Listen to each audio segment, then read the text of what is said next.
ठहरिए राजकुमार ध्रुव, आप अंदर नहीं जा सकते। क्यों नहीं जा सकता? मुझे पिता महाराज से मिलना है।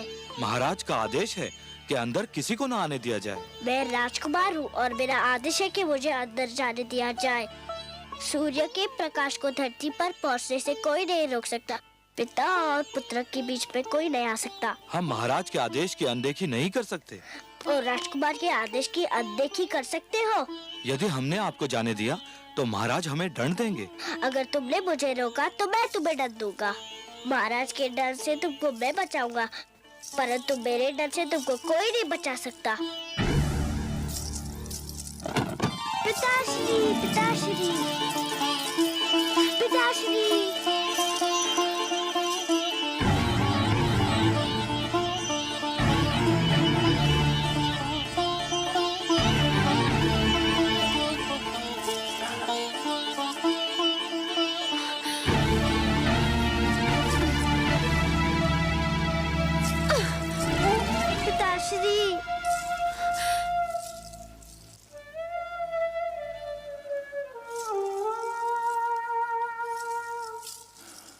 आप इतना बदल गए पिताश्री, विश्वास ही नहीं होता।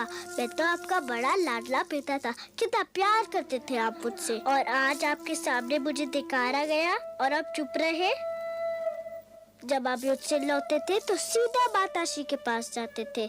आपकी बार आप मुझसे मिलने भी नहीं गए, ऐसा क्यों है पिताश्री? महाराज से क्या पूछता है? जाकर अपनी माता से पूछ कि महाराज अब उसके पास क्यों नहीं आते। आप भी तो माता है, आप भी बता दीजिए ना। मैं तो तेरी छोटी माता हूँ। माता छोटी बड़ी नहीं होती, माता तो बस माता होती है।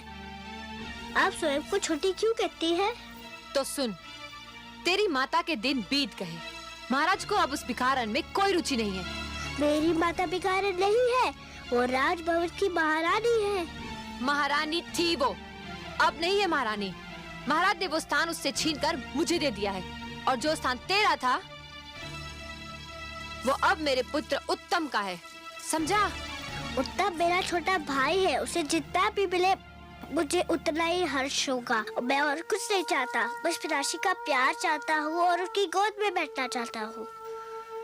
गोद में बैठने की इतनी इच्छा थी तो तुझे मेरी कोख से जन्म लेना चाहिए था। पर इसमें तो मेरा कोई दोष नहीं माते। दोष तेरा नहीं, तेरी माता का है। पिताश्री, महाराज तेरी कोई सहायता नहीं कर सकते। अब तो भगवान ही तुझे महाराज की गोद में बिठा सकते हैं। जाकर भगवान विष्णु की तपस्या कर और उनसे प्रार्थना कर कि अगले जन्म में तुझे मेरी कोख से जन्म दे और महाराज के गोद में बैठने के योग्य बनाए।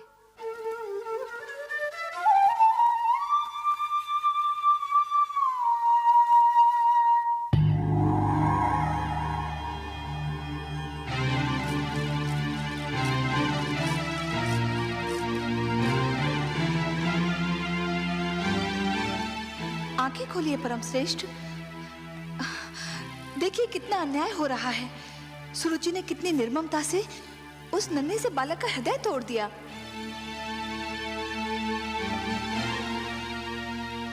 देख रहा हूं महादेवी। देख रहे हैं और फिर भी मौन है? यही तो तनपात भी कर रहा था। मैं तो देवलोक की हूं, मुझ में ये साधारण मानवीय भावनाएं नहीं होनी चाहिए थी, किंतु ध्रुव के साथ हो रहे दुर्व्यवहार को देखकर मेरा भी मन भर आया है।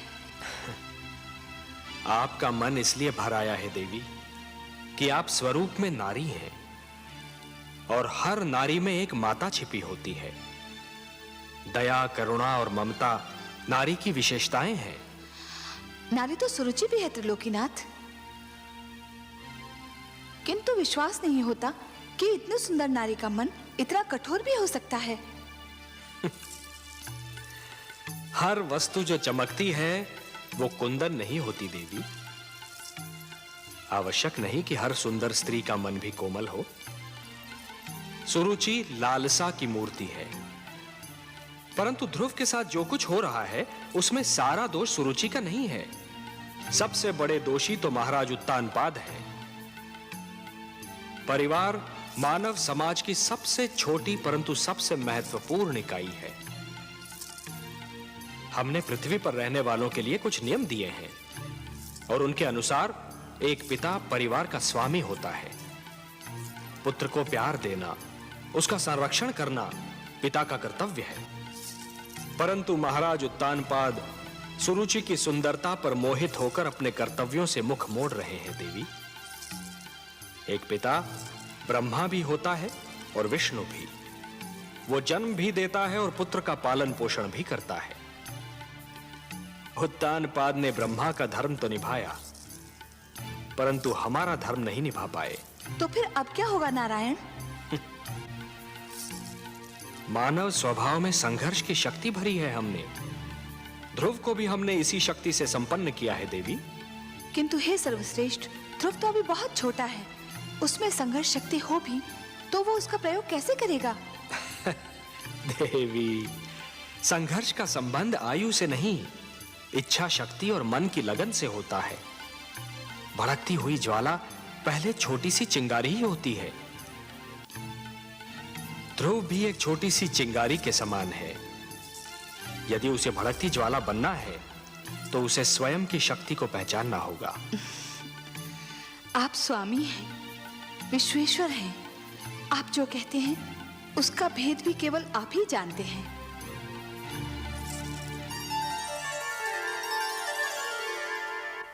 इसीलिए मैं तुझे वहां जाने से रोक रही थी। मैं जानती थी कि तू महाराज से मिलने जाएगा तो दुख लेकर ही लौटेगा। रानी सुरुचि के मन में हमारे लिए जलन और घृणा के सिवा और कुछ नहीं। छोटी माँ ने जो किया मुझे इसका दुख नहीं है माँ। दुख तो इस बात का है कि पिताश्री भी बस चुप रहे। उन्होंने छोटी माँ को रोका तक नहीं। वो केवल मुझे भूल गए होते तो मुझे इतना दुख नहीं होता। दुख तो इस बात का है कि वो अपने पिता के धर्म का पालन नहीं कर पा रहे। पिता और पुत्र के बीच में आने वाली वो कौन होती है?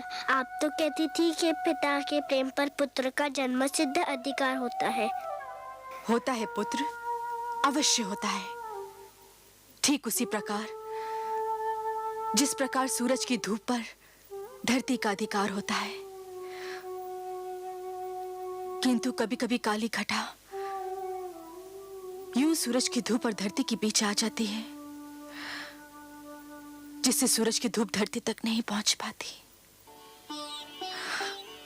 रानी सुरुचि भी वो काली घटा है जिसने पिता के प्रेम को पुत्र तक पहुंचने से रोक रखा है।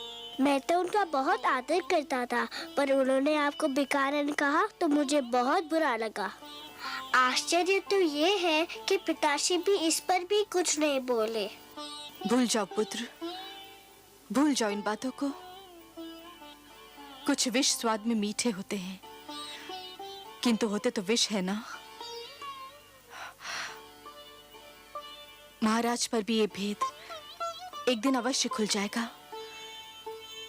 कि रानी सुरुचि एक मधुर विष है।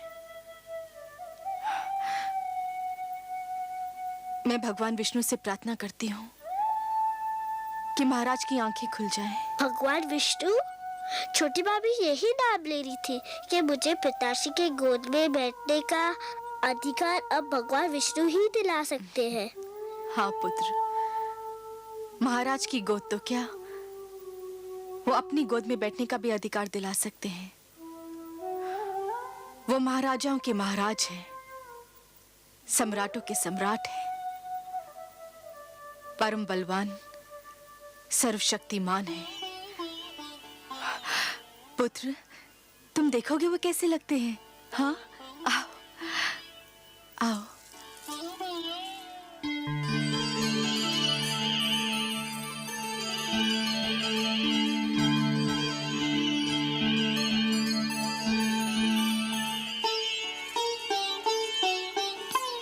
प्रणाम करो बेटा। ये है हमारे विष्णु भगवान, लक्ष्मीपति नारायण, जिनकी मैं नित दिन पूजा करती हूँ। मैं भगवान विष्णु के पास जाऊँ कब आते? चले जाना पुत्र,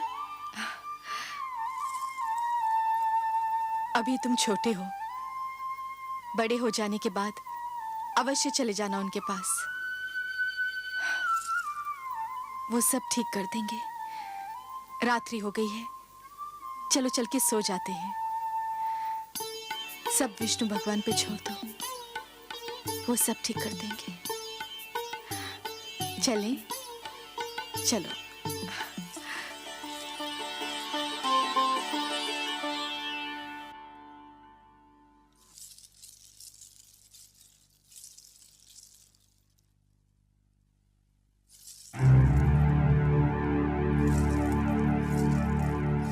कहाँ चले महाराज?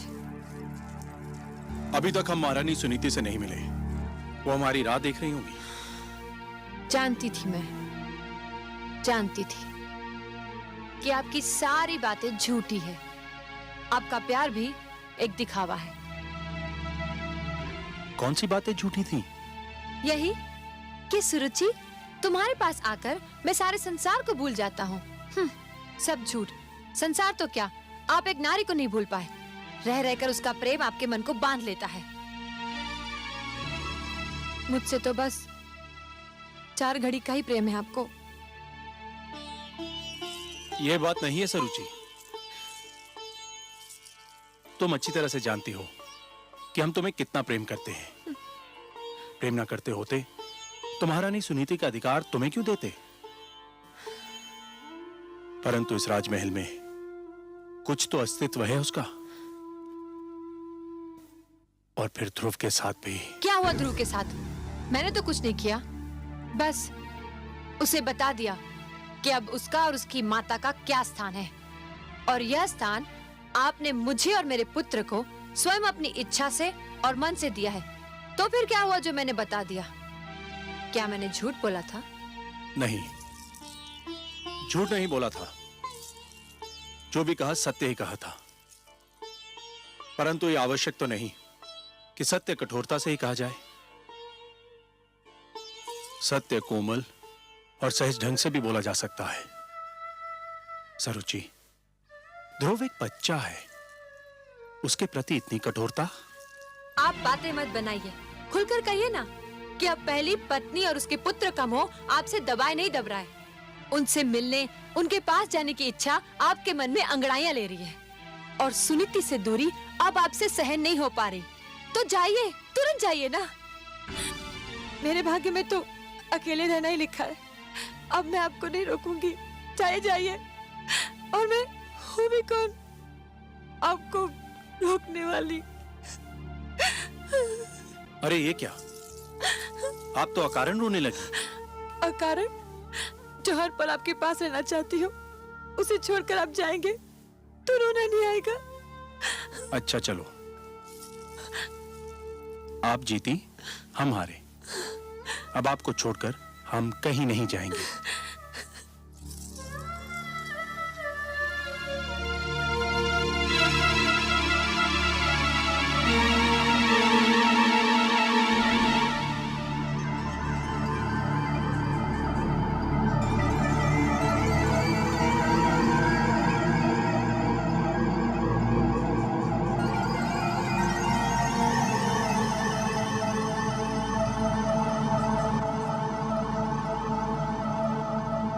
महाराज तेरी कोई सहायता नहीं कर सकते। अब तो भगवान ही तुझे महाराज की गोद में बिठा सकते हैं। जाकर भगवान विष्णु की तपस्या कर और उनसे प्रार्थना कर कि अगले जन्म में तुझे मेरी कोख से जन्म दे और महाराज की गोद में बैठने के योग्य बनाए।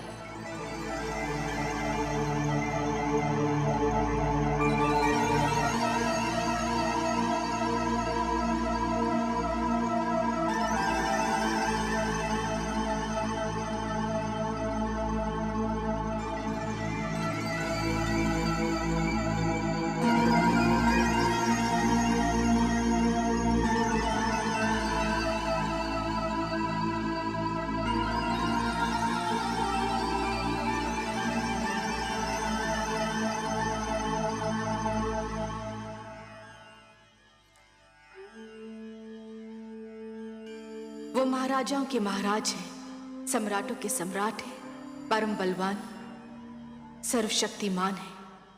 तुम देखोगे वो कैसे लगते हैं। ये है हमारे विष्णु भगवान, लक्ष्मीपति नारायण, जिनकी मैं नित दिन पूजा करती। महाराज की गोद तो क्या, वो अपनी गोद में बैठने का भी अधिकार दिला सकते हैं। हे विष्णु भगवान, मैं तुमसे मिलने आ रहा हूँ, मगर मुझे ये तो पता नहीं कि तुम कहाँ रहते हो। मगर तुम जहाँ भी रहते हो मैं तुम्हें ढूंढ निकालूंगा। मेरी बस एक विनती है, मेरी माता नित दिन तुम्हारी पूजा करती है। मेरे जाने के बाद उसका ध्यान रखना। हम दोनों एक दूसरे से कभी अलग नहीं हुए। वो मुझे पास ना पाएगी तो व्याकुल हो जाएगी। उसकी ढाढ़स बढ़ाना प्रभु, उसे रोने मत देना।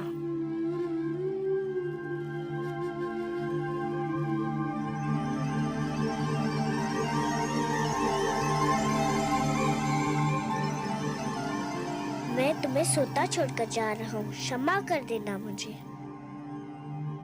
तुम जागती होती तो मुझे कभी ना जाने देती। पर देखो मुझे न पाकर व्याकुल मत होना। मैं भगवान विष्णु को ढूंढने जा रहा हूँ। वही तुम्हारा खोया हुआ स्थान दिलाएंगे और मुझे भी।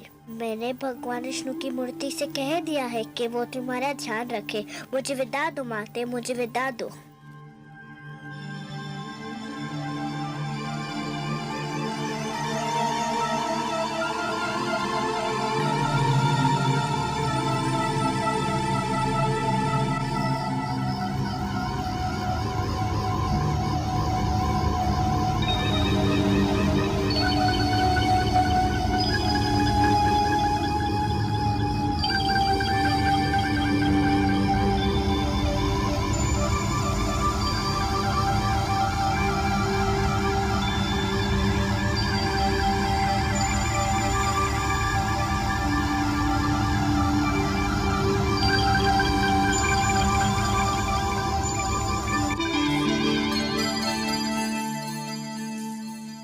हे प्रभु, देखिए नन्हा ध्रुव रात्रि के अंधेरे में राजभवन को छोड़कर आपकी खोज में निकल गया है।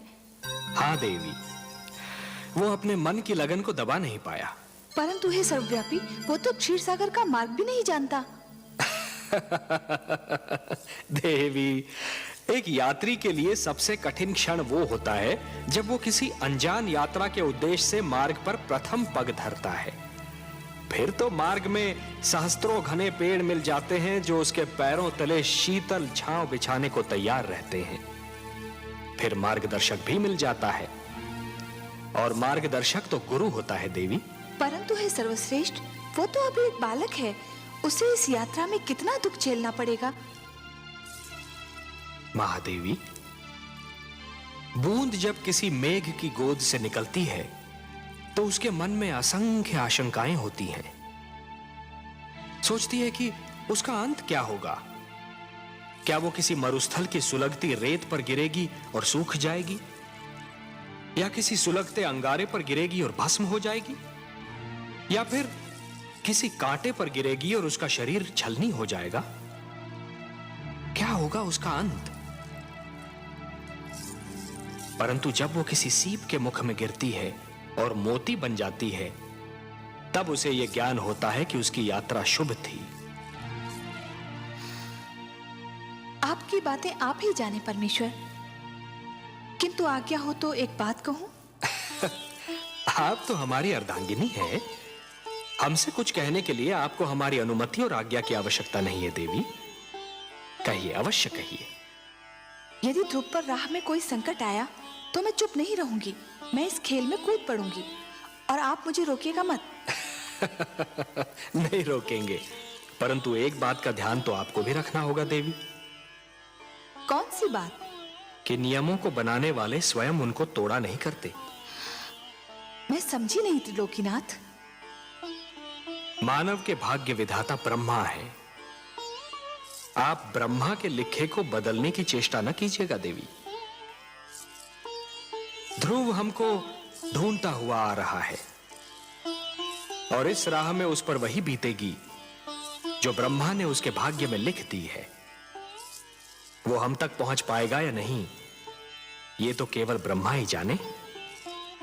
परंतु इस बालक के लिए आपके मन में इतना स्नेह क्यों उमड़ रहा है देवी? मैं नहीं जानती प्रभु, पर न जाने क्यों ऐसा लगता है जैसे ध्रुव मेरी ही संतान हो।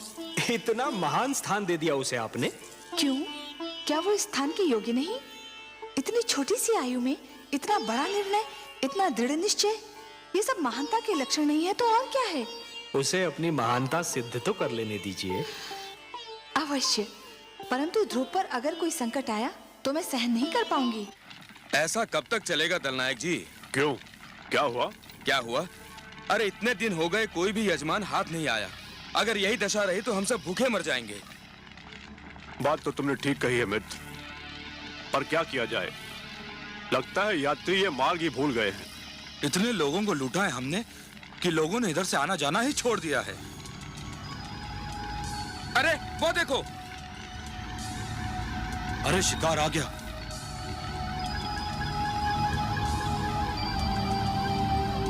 वन देवता ने सुन ली हमारी। कोई बालक है। कोई भी हो, लगता धनी है। सारा शरीर गहनों से ढका है। गहने छीनकर ठिकाने लगा देंगे। गहने छीनने तक तो ठीक है, पर इतने छोटे बालक को मारना। मती मारी गई है तुम्हारी। यदि कोई राजकुमार हुआ तो इसे छोड़ दिया तो जाकर राजा की सेना ले आएगा और हम सब चुन चुन कर मार दिए जाएंगे। चलो।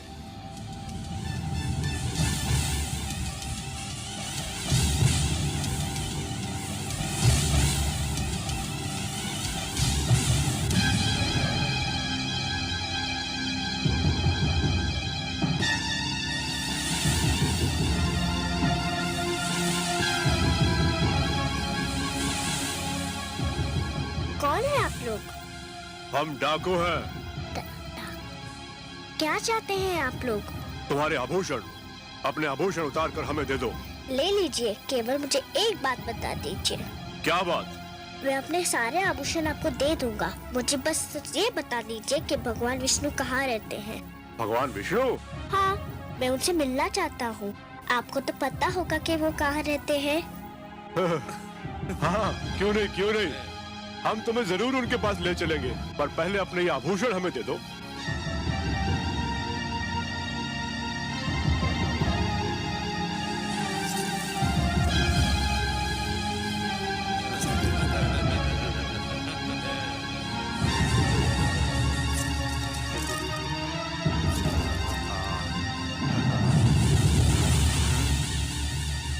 आओ हमारे साथ।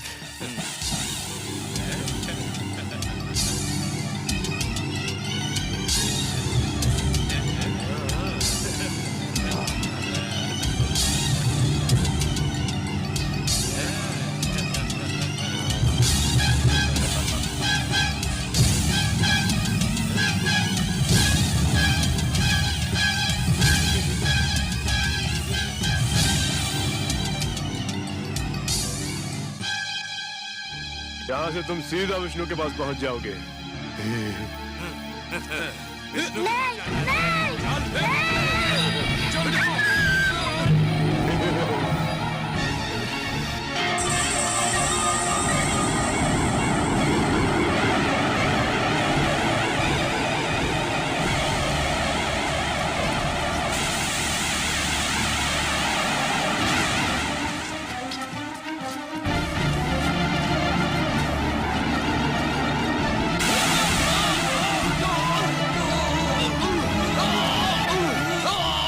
मार डालो उसे, मार डालो।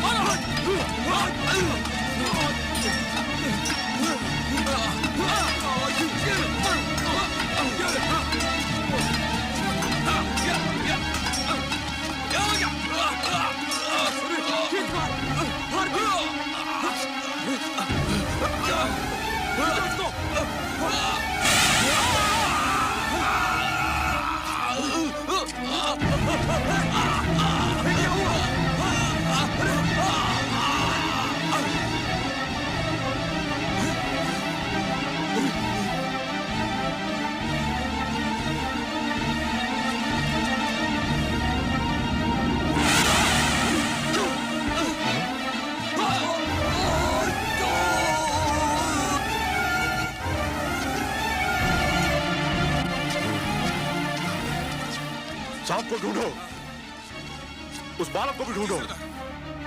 वो देखो,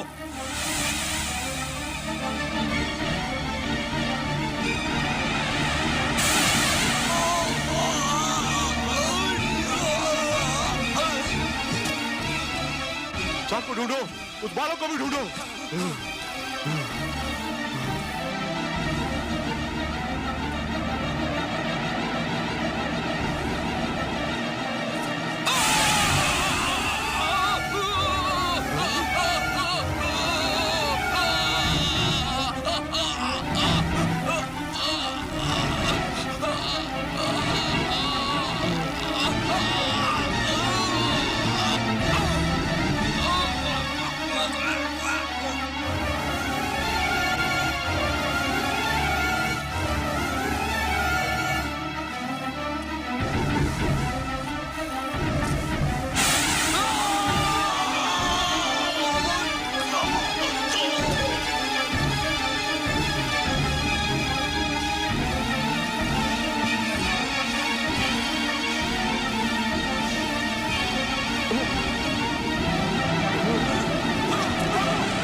पुत्र, आप कौन है माता? तुमने तो माता कहकर स्वयं ही बता दिया कि मैं कौन हूँ। अब मैं क्या बताऊँ? समझ लो तुम्हारी माता ही हूँ। इन लोगों को क्या हुआ? इनको इनके किए का दंड मिल गया। ये लुटेरे थे और तुम्हें मार डालना चाहते थे। परंतु ये बताओ, इतनी रात्रि को तुम अकेले कहाँ जा रहे थे? मैं भगवान विष्णु से मिलने जा रहा हूँ। मेरी मानो तो तुम घर लौट जाओ, अभी तुम बहुत छोटे हो। मैं उनसे मिले बिना घर नहीं जाऊंगा। अच्छा, अब रात्रि बहुत बीत चुकी है। भोर होते ही ढूंढ लेना अपने भगवान विष्णु को। आपको पता है कि भगवान विष्णु कहाँ रहते हैं? मुझे उनसे मिलने का मार्ग बता दीजिए तो आपकी बहुत कृपा होगी। मेरे वश में होता तो मैं ले जाकर तुम्हें उनकी गोद में ही बिठाती, किंतु मैं विवश हूँ। सुनो पुत्र, तुम थक गए होगे, तनिक विश्राम कर लो। विश्राम तो मैं अपने भगवान विष्णु से मिलने के पश्चात ही करूँगा। बड़े हठी हो तुम।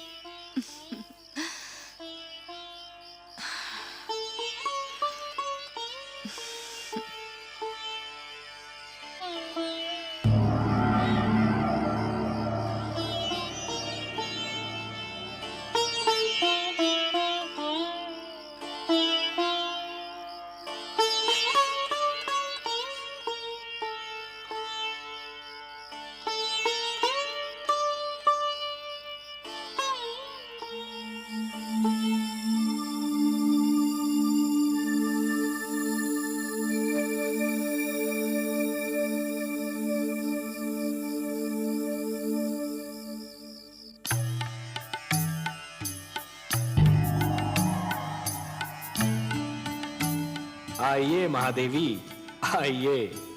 आज तो आपने हमको भी अचरज में डाल दिया। अचरज में? और वो भी आपको मायापति? मेरी किस बात से आपको आश्चर्य हुआ? शीतल जल यदि दहकती अग्नि बन जाए, चंद्रमा ठंडी चांदनी के स्थान पर यदि तपती धूप छिटकाने लगे, पुष्प की कोमल पंखुड़ी यदि धारदार कटार बन जाए तो आश्चर्य नहीं होगा देवी। अपने पुजारियों पर धन की वर्षा करने वाली देवी को जब हमने ध्रुव के शत्रुओं पर विष की वर्षा करते देखा तो हमें भी कौतूहल हुआ। मैं क्या करती नारायण, मुझसे रहा नहीं गया। वो हत्यारे अगर ध्रुव के प्राण ले लेते तो मैं स्वयं को कभी क्षमा नहीं कर पाती। आप जानते हैं ना, वो हत्यारे ध्रुव के प्राण लेना चाहते थे। जानता हूं, भली भांति जानता हूं, और कुछ और भी जानता हूं। क्या? यही कि हो सकता है कि विधाता ने ध्रुव के भाग्य में यूं मरना लिखा ही न हो। उसके भाग्य में यह लिखा हो कि आप उसके प्राणों की रक्षा करेंगी और अपने ममतामयी हाथों से उसे थपकियां देकर सुलाएंगी, क्योंकि देवी होता तो वही है जो भाग्य में लिखा है। मैं नहीं जानती, लेकिन उस बालक को देखकर मेरे मन में ममता का सागर उमड़ने लगता है। नारायण, वो कितनी लगन से आपको ढूंढ रहा है। आप स्वयं जाकर उसे अपने दर्शन क्यों नहीं देते? हम विधाता के कार्यों में हस्तक्षेप नहीं कर सकते देवी, विधाता के कार्यों में हस्तक्षेप नहीं कर सकते। ध्रुव को वो सब मिलेगा जो उसके भाग्य में लिखा है। आपका लाडला अब जागने वाला होगा, धरती पर भोर होने वाली है। भोर होते देखकर मेरा मन कांप रहा है। क्यों देवी, किस कारण? भोर हुई और सुनीति ने अपने लाल को ना पाया तो उसकी क्या दशा होगी? वो तो दुख से पागल हो जाएगी।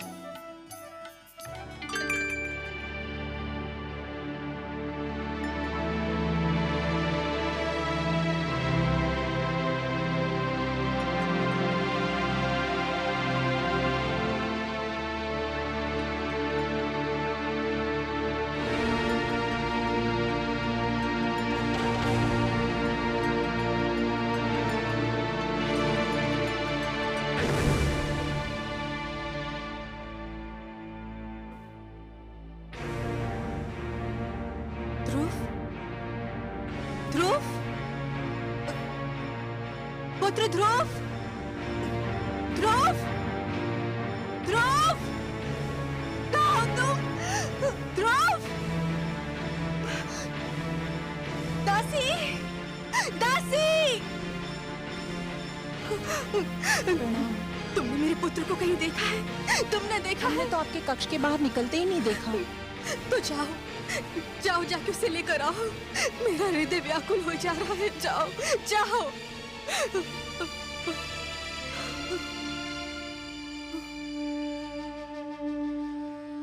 महाराज ध्रुव को अवश्य ढूंढ निकालेंगे। हाँ, मुझे महाराज के पास जाना चाहिए। मुझे महाराज के पास जाना चाहिए। क्षमा करें महारानी, किंतु आप महाराज से ना मिले तो अच्छा है। ना मिलो उनसे? क्यों ना मिलो उनसे? पता नहीं वो आपसे मिले भी या ना मिले। रानी सुरुचि भी उनके पास उनके कक्ष में है। रानी सुरुचि ने आपसे ना मिलने दिया तो आपको दुख होगा। संतान के खो जाने से बड़ा दुख और क्या हो सकता है? इससे बड़ा दुख मुझे और कोई क्या दे सकता है? महाराज ध्रुव के पिता हैं।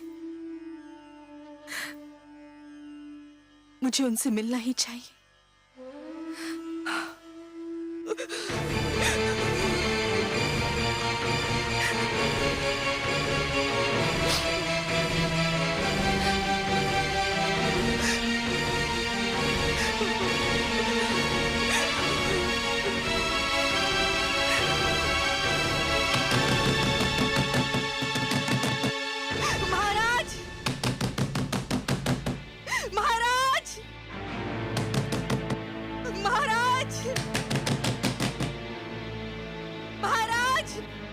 मैं देखती हूँ।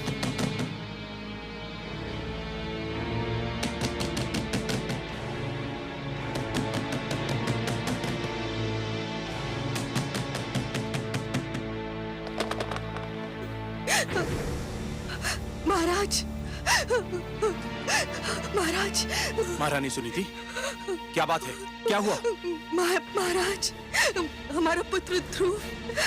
क्या हुआ पुत्र ध्रुव को? बहुत बड़ा अनर्थ हो गया। न जाने कहाँ चला गया हमारा पुत्र। न जाने कहाँ चला गया ध्रुव। चला गया? कहाँ चला गया? कहाँ चला गया होगा? अरे यही कहीं राजभवन में खेल रहा होगा। दासी ने राजभवन का कोना कोना छान मारा है, उसका कहीं पता नहीं चला।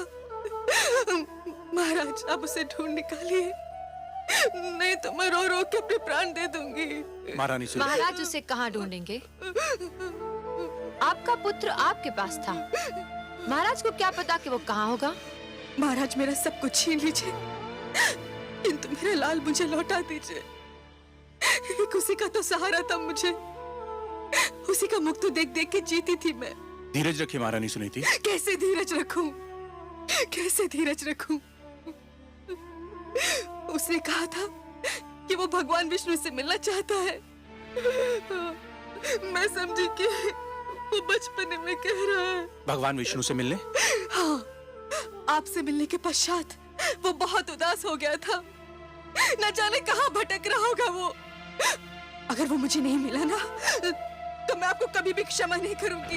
मैं आपको कभी भी क्षमा नहीं करूंगी। मैं आपको कभी भी क्षमा नहीं करूंगी। महारानी सुनीति, महारानी सुनीति,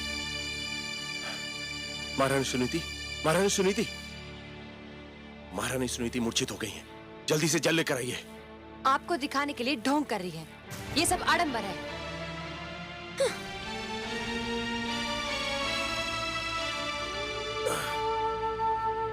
महारानी सुनीति, महारानी सुनीति,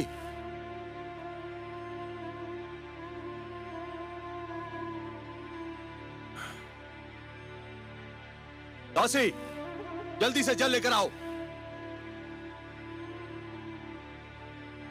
महारानी सुनीति,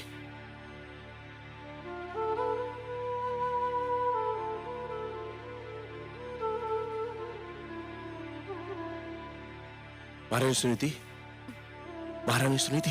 ध्रुव,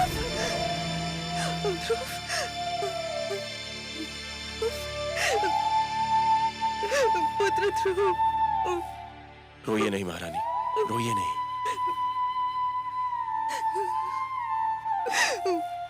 वो भगवान विष्णु से मिलने का हट कर रहा था। मुझे क्या पता था कि वो स्वयं ही चला जाएगा।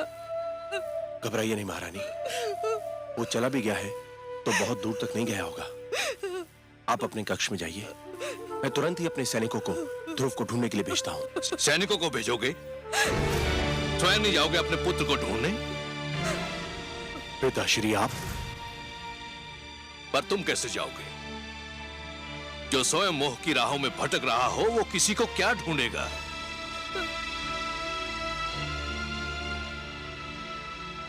हाथ मत लगाओ मेरे चरणों को। तुम इस योग्य नहीं हो।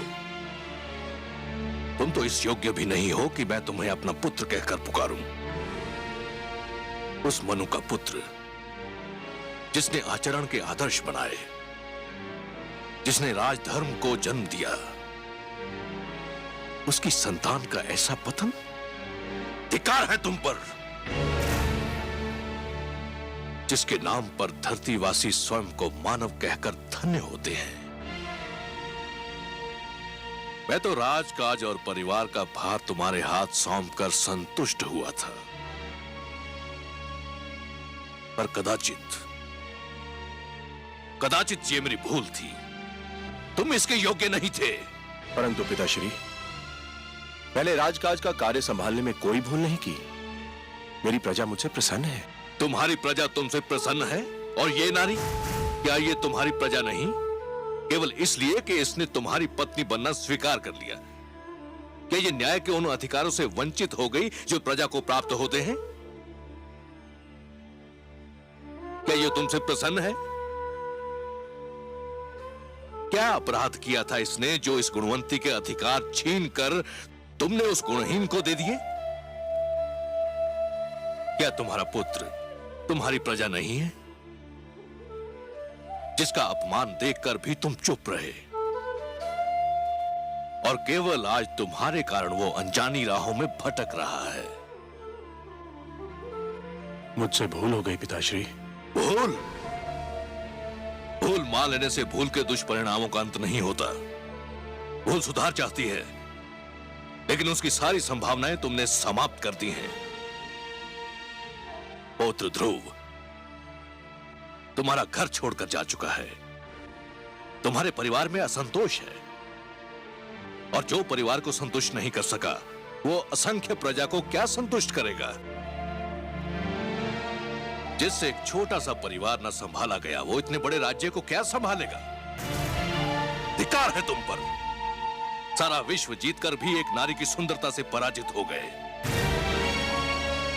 मैंने संपूर्ण राज्य की बागडोर तुम्हारे हाथ सौंपी थी, परंतु तुमने वो बागडोर अपनी दूसरी पत्नी को सौंप दी और कठपुतली की भांति उसकी उंगलियों के संकेत के दास बने बैठे हो। मुझे क्षमा कर दीजिए पिताश्री। क्षमा? प्रजा अपराध करे तो उसे क्षमा किया जा सकता है, परंतु राजा अपराध करे तो उसे क्षमा नहीं किया जा सकता। राजा का अपराध अपराध नहीं पाप होता है, और पाप के लिए क्षमा नहीं प्रायश्चित के दंड की आवश्यकता होती है, और राजा को यह दंड वो स्वयं ही दे सकता है। क्षमा याचना करो अपनी पत्नी सुनीति से, जिसके साथ अन्याय किया है तुमने, घोर अन्याय। जिस मनु की तपस्या महाप्रलय ने भी भंग नहीं की, तुमने अपने परिवार के साथ अन्याय करके वो तपस्या भंग कर दी और मुझे यहां आने पर विवश कर दिया। याद रखो तानपात, यदि पुत्र वियोग में मेरी पुत्र वधू को कुछ हो गया तो तुम मेरे शाप से नहीं बच पाओगे। पिताश्री सुनिए तो सही। मैं कुछ नहीं सुनना चाहता। पिताश्री, पिताश्री मुझे इतना कड़ा डंडा दीजिए पिताश्री।